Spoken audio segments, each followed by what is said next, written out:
Atëretimi të përshëndes, pa dyshim fokus të këto zgjedhje ka pasur edhe nga ana e mediave ndërkombëtare evropiane, por jo vetëm sa i takon zhvillimit të zgjedhjeve 2025 në Shqipëri. Unë kam renditur dhe kam përzgjedhur disa prej tyre më të rëndësishmet. Nisi me La Repubblica Media Italiane, Shqipëria përballë dy rivalët e vjetër, Rama dhe Berisha. Kalojmë tek Reuters, Shqipëria voton për të vendosur legjislaturën e re. Kryeministri Edi Rama kërkon mandatin e tij të katërt me premtime të forta sa i takon integrimit në Bashkimin Evropian. Media franceze Le Monde nga ana tjetër thotë që Shqipëria është në prag për të zgjedhur legjislaturën e re në një pikë shumë të rëndësishme ku vendi përgatitet për antarësimin në Unionin Evropian. Associated Press thotë që Shqipëria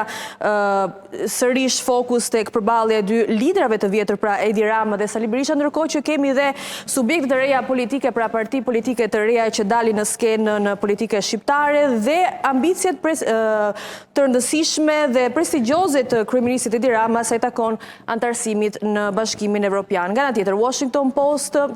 thotë Shqipëria sërish përballë rivalët e vjetër politik, pra Berisha dhe Rama, ndërkohë që kemi dhe partitë të reja në skenë. Interesante është titulli i Politikos, Trump Election Maestro, pra le të themi orkestruesi republikan Chris Lasivita, i cili është angazhuar në fushatën e Partisë Demokratike, pra të Sali Berishës, dhe ndërkohë që përpiqet që të mposhtë kryeministrin Edi Rama. Le të themi që në fokus të pasqyrimit ose të narrativës të mediave ndërkombëtare se si e kanë përshkruar procesin zgjedhor dhe gjithë fushatën në tërësi që është zhvilluar në Shqipëri, ka qenë kryesisht premtimet ambicioze të kryeministrit Edi Rama dhe kryesocialistit për antarësimin e vendit në Bashkimin Evropian brenda vitit 2030, përfshirja e